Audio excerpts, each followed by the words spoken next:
I am Ed Biddle, Chief Financial Officer of the Diocese. My esteemed colleague and treasurer of the diocese, Vicky Escalera, already introduced the finance team, Joan DeSalles, Jane Peach, and Barbara Stevenson. Our work would be quite impossible without them. We would like to start by thanking the members of the 2026 budget team who helped prepare the draft diocesan budget that is before us today. Traditionally, the budget team has been composed of diocesan staff and Commission on Finance members, but this year we added 3 additional members from the Diocesan Council, bringing the representation closer to that we enjoyed when we had a separate program and budget commission. The budget team consists of the CFO, Director of Finance, Elaine Burris, Andrew Faulkner, Jane Peach, Senior Accountant, Diocesan Treasurer, Vicky Escalera, and the co-chairs of the Commission on Finance, Jim Segovis and Father Dennis Bucco. The 3 added from Diocesan Council this year are the Reverend Julian Hanavan, Valerie Martin, and Allison Huff. This is the 3rd year that the diocese has presented its annual budget in a narrative budget format. Most of the areas of the budget remain very close to last year, and we will focus on those areas of significant difference. New for this year's format is additional information on our Episcopal Conference Center, ECC, and Episcopal Charities, each of which have a sizable impact on our budget, over $600,000 annually, and make contributions throughout the state of Rhode Island. The fact that the diocese has both a camp and conference center and a charitable grant program makes it unique among small dioceses. It also means that our total budget is larger than that of a similar sized diocese like New Hampshire, who enjoy a camp in their state that belongs to the Diocese of Massachusetts and do not have a charitable grant-making organization. Our budget approval process follows a regular consensus building cycle during which an increasingly large circle of people is invited to review, comment, and ultimately confirm and approve our sources and uses of funds for the next calendar year. The budget team met 5 times this year to consider new information, review the major pieces of the revenue and expense lines, and develop a draft budget. Budget team meetings focused on major revenue and expense categories: investment income, apportionment, income from property leased, the costs of ministries and programs, employee salaries and benefits, employee medical insurance, the cost of maintaining property and casualty insurance. The draft budget was submitted to the Commission on Finance on September 11th, which recommended it to Diocesan Council. The people of the diocese were invited to 2 budget information sessions that offered a public forum for questions and answers. These were held September 16th and 18th. Diocesan Council accepted the budget with 1 amendment on September 24th and forwarded it to our Diocesan Convention for approval.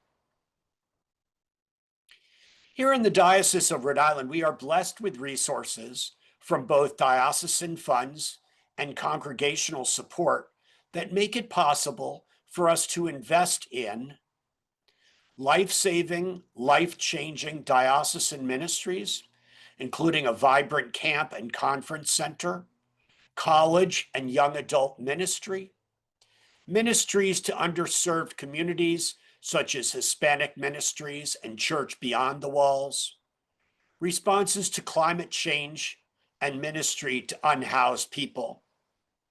Also a staff that supports congregations with leadership development and coaching for lay leaders, deacons and priests, transition ministry, and sustainable and modern business models.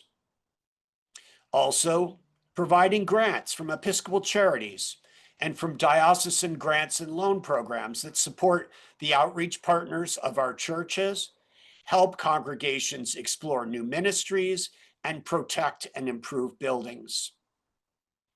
And the cathedral block at the foot of College Hill in Providence, which is also home to community partners addressing some of our state's most pressing issues. And finally, the church-wide and global ministries of the wider Episcopal Church and Anglican Communion. As our congregations contend with the effects of climate change, inequality, new patterns of worship, and Rhode Island's shifting demographic patterns, the Diocese of Rhode Island is committed to supporting mission and ministry that responds to the needs of God's people. 2026 will be the second year using our new calculation for apportionment, called congregational support in our narrative budget format. The new formula includes a $30,000 standard deduction, increased from $5,000, and sunsets the previously available capital and clergy housing deductions. One of the outcomes of this set of changes is that the cohort of our smallest churches now pays an approximate 9% rate, the largest churches approximately 14%, and the mid-sized ones something in between. This is a change from the prior method where the mid-sized churches paid the highest effective rate because the standard deduction of $5,000 had little impact and they were generally not able to use the capital or rector housing deductions. In 2025, an appeals process for apportionment was reviewed and affirmed by the Commission on Finance and recommended procedures shared with the Diocesan Council. These have been posted on the website. Any adjustments require review by the Commission on Finance and approval from Council. Here are some of the frequently asked questions about congregational support. Question number 1.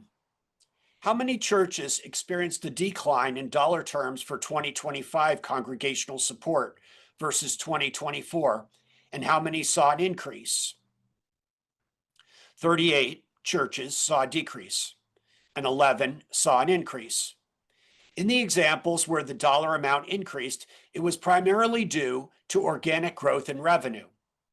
Since churches had the choice to use the old formula or the new, no church experienced an increase in 2025 due solely to the change in the formula. Question number 2. For the 38 churches that experienced a decrease, what was the average percentage decline? The average percentage decline was 12%. For the 11 churches that experienced an increase, what was the average percentage increase? The average percentage increase was 5%. Question number 4.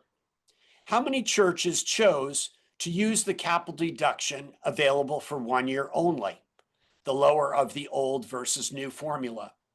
6 churches. Question 5. Of the churches that used the old formula, what was the average savings they achieved over the new formula in percentage? The average savings was 4%.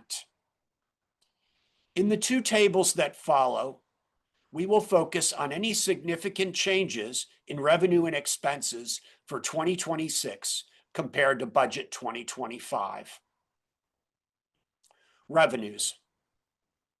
The congregational support figure is higher for 2026 than 2025 by approximately $100,000, 6%, due to continued improvement in congregational finances, offset by the effect of the higher standard deduction, increased for 2025 from $5,000 to $30,000, and the elimination of the capital deduction and rector housing deduction.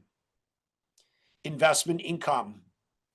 For 2026, the Diocesan Investment Trust will be paying quarterly distributions of 67.5 cents per unit, up from 65 cents per unit. That translates to an increase in investment income to the diocese of about $55,000. Since this payout represents a low rate, below 4% of a 16-month moving average, it is hoped that similar size increases can be continued in future years. Program income is up 8%, $8,000 or 2%, as outside uses of camp expand and we see some improvement in ECC tuitions. ECC is seeing strong demand, especially for special offerings such as family camp. So future increases should mean this value shifts positively over time. Gifts and grants consist of income directed to charities for distribution in the same year received, and gifts and grants to the diocese for general corporate purposes. In the case of the former, the sums in match grant sums out. In the case of the latter, the amounts fund diocesan expenses. Mission property income. This year, we assumed that the Haworth House lease would not be renewed due to funding problems with the pilot medical respite program that has been operating there since 2023. We were noticed by West Bay that indeed this would be the case. Operating Haworth House with 3 floors vacant creates a negative carry for the diocese of approximately $150,000 per year. This amount is being covered for 2026 by drawing on the reserve fund for Haworth House, a diocesan asset established in 1997 that contains $560,000. This account contains the rents Haworth House paid the diocese for the use of the building when Haworth House was operating with strong financial results. Total revenues are $4,877,169, a 5% reduction from 2025. Expenses. Our commitments to diocesan ministries stayed largely the same for 2026 as 2025, but there were small changes in the mix. This line includes Episcopal Conference Center, Youth College and Young Adult Ministry, Hispanic Ministry, the Center for Reconciliation, Church Beyond the Walls, Creation Care, and Veterans Ministry. Grants and grant administration increased by $59,362, 5%, matching income anticipated from investments and gifts. Compensation and benefits includes employee salaries, associated pension costs, payroll taxes, half Social Security for lay employees, and half SECA for clergy employees. For employee salary and benefits, the most important topic in the past 12 months has been the adoption by Diocesan Council of the SECA reimbursement provisions in October 2024. This resolution came from the Committee on Compensation and Benefits. The budget 2026 figures include these amounts, as well as the approximately 8% increase in Blue Cross Blue Shield insurance. For regular salary increase budget, we picked 3%, which is about the midpoint between Social Security, 2.7%, New England region, 3%, Boston, 3%, and New York, 3.5%.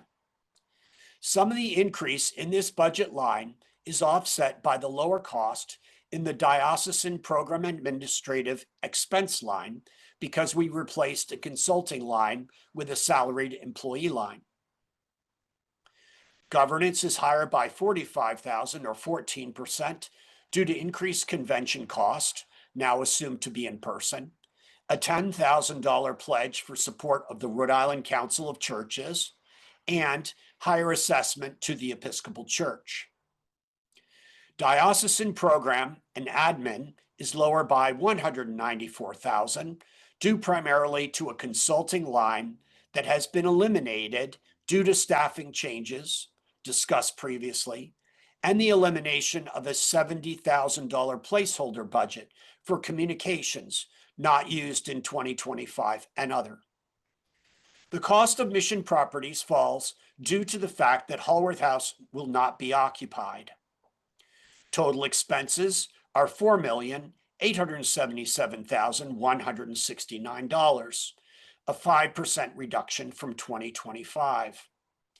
The net effect of revenues and expenses is a balanced budget. As the treasurer remarked, we are in solid financial shape, though future budget cycles may be more difficult as we navigate a choppy political and economic landscape and still have significant deferred maintenance on property to attend to. That concludes my prepared remarks. Thank you.